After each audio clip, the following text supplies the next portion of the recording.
안녕하세요. TV 개넥시입니다. TV 개넥시의 역사 여행 그때 그 장소에서 43번째 이야기를 시작하도록 하겠습니다.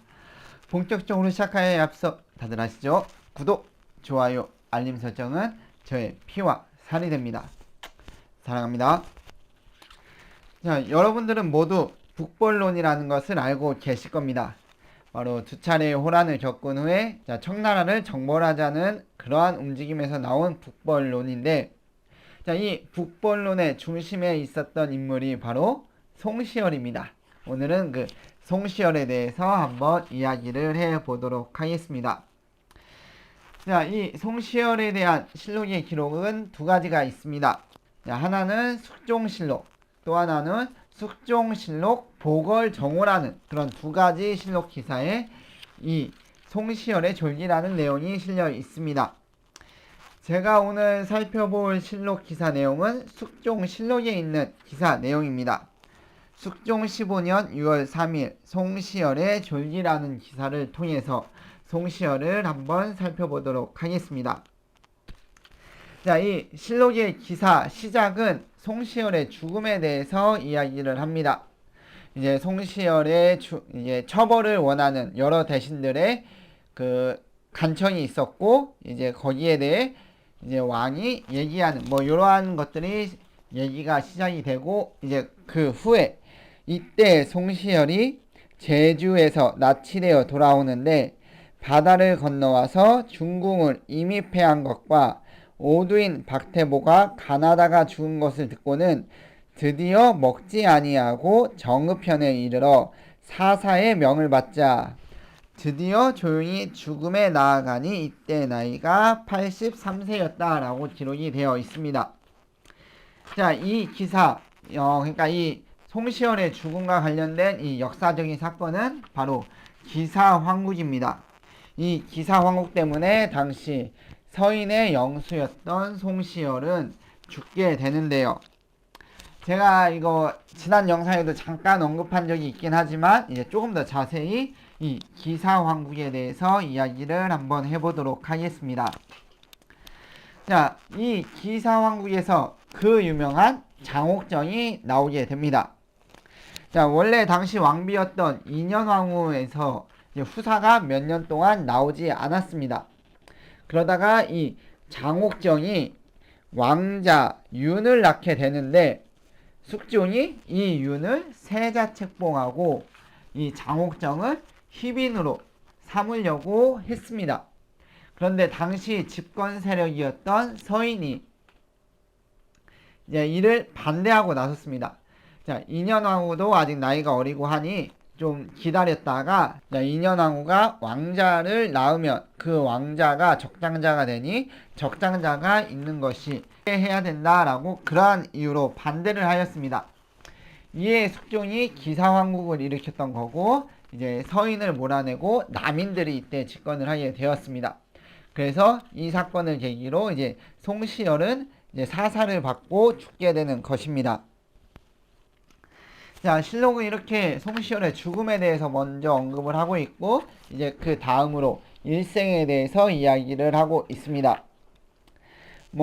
은진 사람이고 그 다음에 어려서부터 학문이 뛰어났고 이제 여러 가지 이제 학문적으로 뛰어난 거에 대해서 우선 서술을 하고 있습니다. 자, 그리고 이제 그 다음 기사로 어떠한 내용을 싣고 있냐면 병자년 이후로 관구가 무너지는 것을 분하게 여겨 여러 번 불러도 나아가지 아니하다가 효종이 큰 뜻을 가지고 송시열과 더불어 일을 함께 할 만한 것을 알고는 기미키를 보내어 성의를 비밀리에 유시하니 드디어 계합이 융숭하고 중하여 선생이라고 일컬었으며 특별히 독대를 내리고 또 밤에 현종에게 명하여 친히 어차를 전하게 하였다라고 기록이 되어 있습니다. 자, 병자년은 다들 알고 계시는 그 병자호란을 이야기하는 겁니다. 이때 이후로 관직 생활을 안 했다는 얘기고 이제 효종이 부르니까 그때 다시 관직 생활을 시작했다. 그러한 기사 내용이면서 이제 그 뒤에 계합이 융숭하고라는 말이 있는데 이것은 마음이 잘 통했다는 말입니다.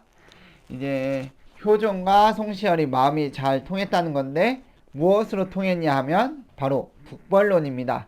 북벌로 이 둘이 마음이 잘 통했으며 이후 북벌론의 중심에 송시열이 위치하게 된 것입니다. 자, 근데 요새 하는 말로는 이 북벌론이 실제로 의도를 가지고, 그러니까 실제로 청나라를 공격하려고 준비를 했던 움직임이냐라는 것은 좀 다양한 의견이 있습니다. 뭐 실제로 이게 북벌이 이루어지지 않았기 때문에 진짜로 하려고 했던 건지 아닌지는 판단할 수가 없습니다. 예, 다만 저희가 지금 살펴볼 수 있는 건 이런 북벌론을 토대로, 북벌론이 이게 있는 이 과정에서 이 북벌론을 통해서 얻은 효과 등은 저희가 확인을 할 수가 있습니다. 자, 실제로 이게 두 차례의 호란을 겪으면서 무너졌던 군사력과 이제 군대들이 다시 한번 정비되면서 군사력이 상승이 되었습니다. 뭐 이것은 조금 시간이 지난 후에 나선정벌이라는 걸 통해서도 이게 증명이 된 그러한 군사력 증가입니다. 자, 그리고 이 북벌론은 또 다른 측면에서 보면 효종에게 강력하게 이게 정치를 주도할 수 있는 이념을 제공하게 되는 것입니다. 자, 이 강력한 북벌론 앞에서 뭐 다른 의견들, 다른 뭐 그런 것들을 제시하기에는 좀 힘든 분위기가 형성이 됐을 테니까요. 이것을 조금 더 비유적으로 얘기하면 그런 거죠. 이제 현대사회에서 이제 독재 정권 시대에 국민들을 통합하기 위해서 반공을 내세웠으며 그 다음에 경제성장 이 두 가지를 강력하게 내세워서 국민을 통합하고 한데 모았던 그러한 효과라고 이 북벌론을 생각하시면 되겠습니다.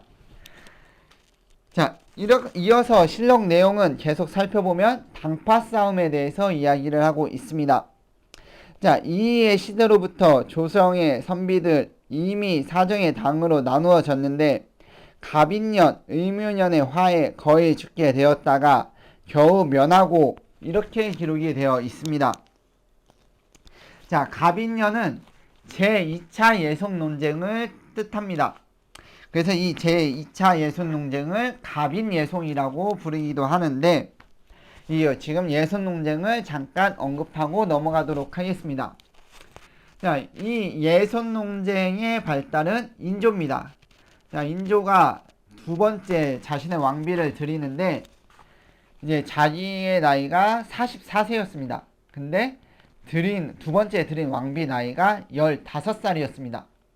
굉장히 어린 그 왕비를 드렸는데 이 왕비가 훗날 자의대비고 이 자의대비는 당시 그 효종보다도 나이가 어렸습니다.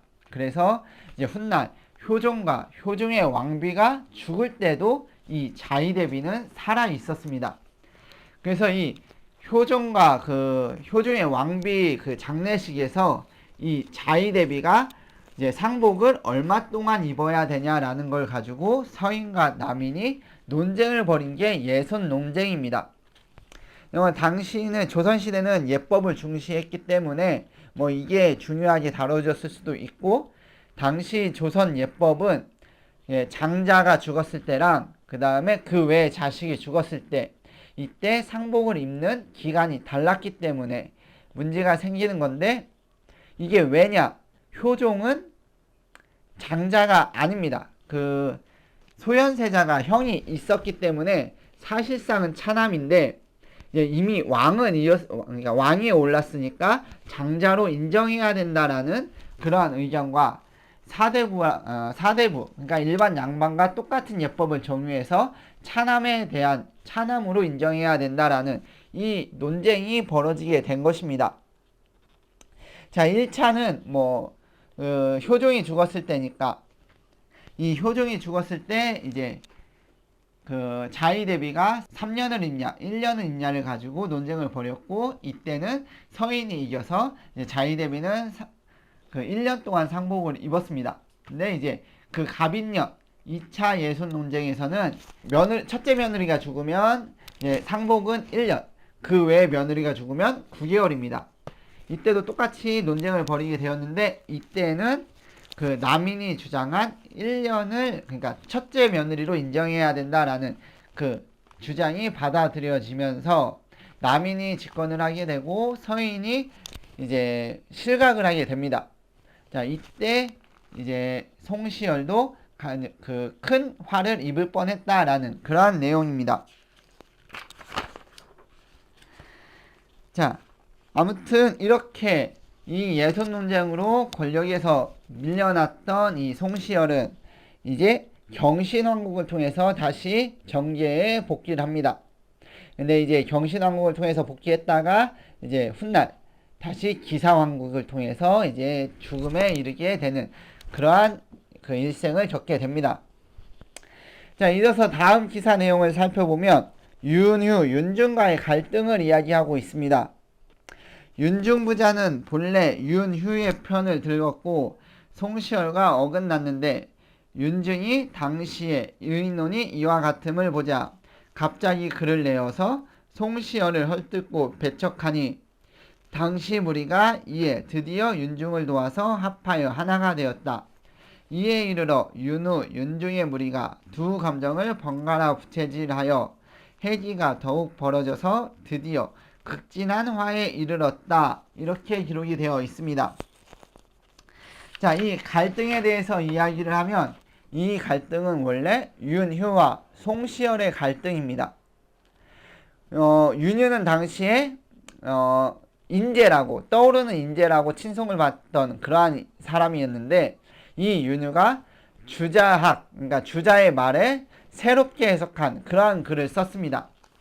자, 이 글을 본 송시열이 사문난적이라고 강력하게 비판을 하게 되었습니다. 근데 이러한 와중에 같은 서인이었던 사람 중에 윤성거라는 인물이 있는데 이 인물이 윤휴를 두둔하고 나섰습니다. 그래서 이 갈등이 윤선거와 이제 송시열의 갈등으로 바뀌었고 이때 윤선거가 더 이상 언급을 안 하면서 사건이 일단락 되었습니다. 자, 근데 문제는 이제 훗날 윤선거의 아들인 윤증이 모갈명을 이제 송시열에게 부탁을 합니다. 근데 이때 이 송시열이 매우 불성실하게 적어졌으며 안 좋은 내용까지 적어졌습니다. 그래서 윤중이 이걸 수정해달라라고 요청을 했는데 그 수정 요청도 거절을 하였습니다. 사실 이 윤중은 송시열의 제자인데 제자 중에서도 가장 학문적 능력이 뛰어났다고 수제자로 불리고 있었습니다. 이 수제자로 불리고도 있었는데 송시열과 이러한 갈등 속에서 윤중은 송시열을 비난하고 나섭니다. 그래서 서인은 이때 갈라지게 되고 송시열을 지지하는 노론과 윤중을 지지하는 소론으로 나눠지게 됩니다. 이 사건이 바로 흰이 시비 사건이라고 합니다. 자, 아무튼 이러한 사건을 뜻하는 거고 이제 이 다음 기사 내용을 살펴보면은 이제 송시열이 죽고 나서 송시열에 대한 평가를 다른 사람들이 한 것을 실어 놓았습니다. 뭐 좋은 내용들만 적혀 있습니다. 근데 제가 졸기는 두 가지 있다고 말씀을 드렸습니다. 숙종실록과 숙종보궐정오가 있다고 말씀드렸는데 숙종실록은 좋은 내용만 적혀 있습니다. 근데 숙종보궐정오는 이제 예선논쟁을 기점으로 그 후에는 안 좋다. 그 후의 행적을 모두 다 비판적으로 적어놓고 있습니다. 자, 왜 이렇게 내용이 또 갈리냐? 이거는 그러니까 숙종실록의 편찬 과정을 먼저 살펴봐야 되는데, 이제 숙종이 죽자 이제 경종이 즉위하면서부터 이제 실록청이 만들어지고 이제 실록이 편찬이 되는데 무려 9년 동안이나 만들어지게 됩니다. 이 9년 동안이라고 하는 것은 이제 영조 때까지 이제 편찬이 되었다는 얘기인데 왜 이렇게 오래 걸렸냐 하면은 이때 소론과 노론이 이제 집권 세력이 서로 바뀌어감에 따라 이 실록을 편찬하는 그 주체 또한 계속 그 책임자가 바뀌었던 것입니다. 그래서 내용이 계속 바뀌게 되고 그래서 기간도 오래 걸렸습니다. 근데 1927년, 그러니까 영조 3년이죠. 영조 3년에 이제 노론이 너무 편파적으로 썼다 해가지고 실록 보궐청을 따로 만들어서 이런 그 추가적인 내용, 다른 내용을 적었고 이를 숙종실록 뒤편에 다 끼워 넣은 것입니다. 그게 숙정 보궐 정호입니다. 자, 왜 이렇게 두 실록에서 평가 내용이 갈리는지 다 이해하셨을 거라고 생각을 합니다. 자, 오늘 이렇게 송시열의 졸기에 대해서 알아보았고 그 졸기 내용에 있는 역사적 사건들을 간략간략하게 다뤄보았습니다. 정말 그 당쟁이 심하고 정말 정쟁이 심한 그러한 시대에 살았던 송시열인 것 같습니다. 자, 이상입니다. TV 게능씨의 역사여행 그때 그 장소에서 43번째 이야기를 마치도록 하겠습니다. 시청해주신 여러분 감사합니다.